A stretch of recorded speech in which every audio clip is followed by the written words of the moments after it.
Nabi SAW, kata para ulama hadis, seringkali memberikan nasihat sahabat sesuai dengan keadaan yang sedang dihadapi oleh orang itu. Jadi makanya kita pun sebagai umat Nabi SAW tidak mengambil hukum spontan dari sebuah hadis, karena itu per kasus di zaman Nabi SAW.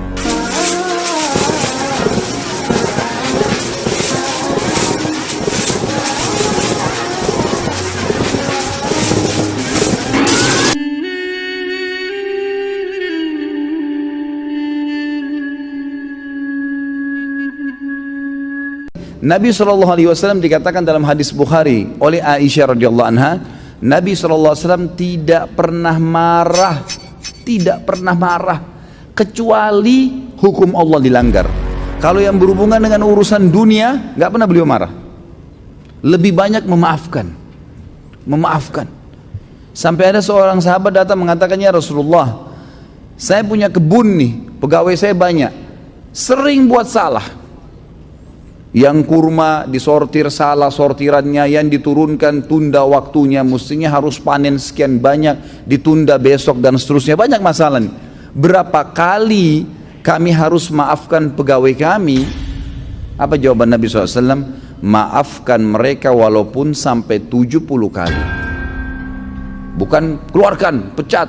Nabi SAW lebih lari kepada masalah memaafkan. Ternyata orang kalau lebih mendahulukan untuk sudahlah, maafin, ya sudah, ikhlaskan, semua berhubungan dengan masalah hatinya ini, itu berpengaruh kepada organ tubuh semuanya. Subhanallah, ketegangannya gitu kan, stres, semuanya itu akan hilang karena dia pelongkan.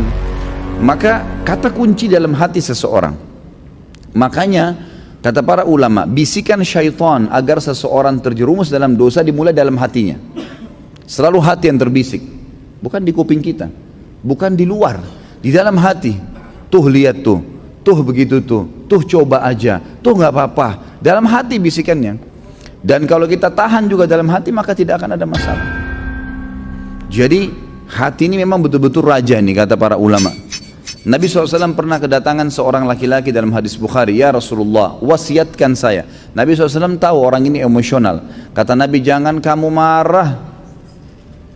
Marah itu penyakit hati loh ya, di hati. Tapi dia teraplikasikan nanti dengan gerakan tangan, ekspresi wajah, tapi dia dari hati tuh. Nabi SAW ingatkan, jangan kau marah, hatimu tidak boleh. Apalagi ya Rasulullah, jangan kamu marah. Apalagi ya Rasulullah, jangan kamu marah. Nabi SAW, kata para ulama hadis, seringkali memberikan nasihat sahabat sesuai dengan keadaan yang sedang dihadapi oleh orang itu. Jadi makanya kita pun sebagai umat Nabi SAW tidak mengambil hukum spontan dari sebuah hadis, karena itu per kasus di zaman Nabi SAW, gitu kan? Jadi bisa saja sahabat ini pernah seperti ada sahabat yang datang mengatakan, ya Rasulullah, anak muda nih, dalam hadis Bukhari juga, saya siap tinggalkan semua dosa, semua yang Allah larang saya tinggalkan, semua yang Anda larang saya tinggalkan, kecuali satu, izinkan saya berzina. Ini kasus lain lagi. Kata Nabi SAW, apa kau ridha kalau ibumu dizinai? Dia bilang tidak. Saudarimu? Tidak. Istrimu? Tidak. Tantemu? Tidak. Anakmu? Tidak. Lalu kenapa kau ridha untuk dilakukan pada orang lain? Di sini Nabi SAW mengobati keadaan para sahabat yang sedang bertanya sesuai dengan kasus yang sedang dihadapin, gitu kan? Ini poin lainnya. Kita kembali kepada poin bahasan kita.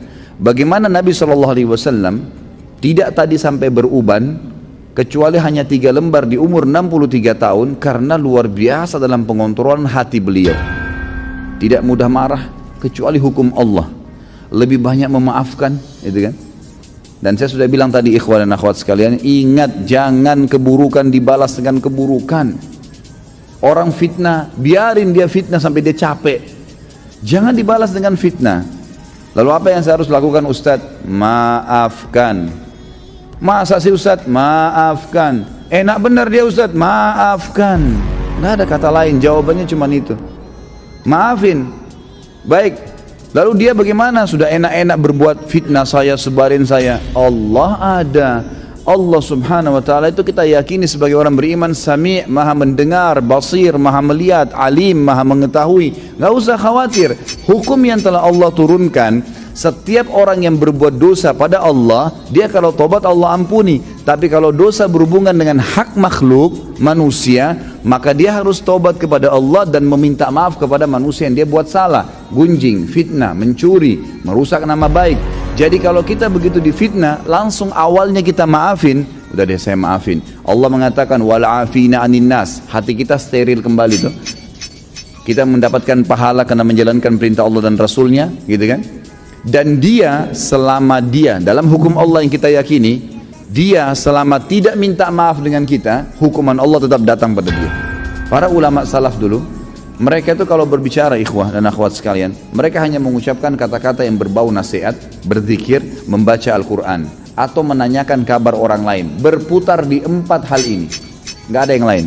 Nggak pernah gunjing, nggak pernah fitnah, nggak pernah menghina, nggak pernah kata kasar, nggak pernah. Kata Nabi SAW, laisal mu'minu bit-ta'ani walal la'an. Bukan sifatnya orang mukmin itu ta'an, suka mencaci maki orang, menuduh orang, menyalahkan orang lain, menghina dengan kata kasar dan seterusnya. Dan juga la'an, suka ya mendoakan keburukan bagi orang lain.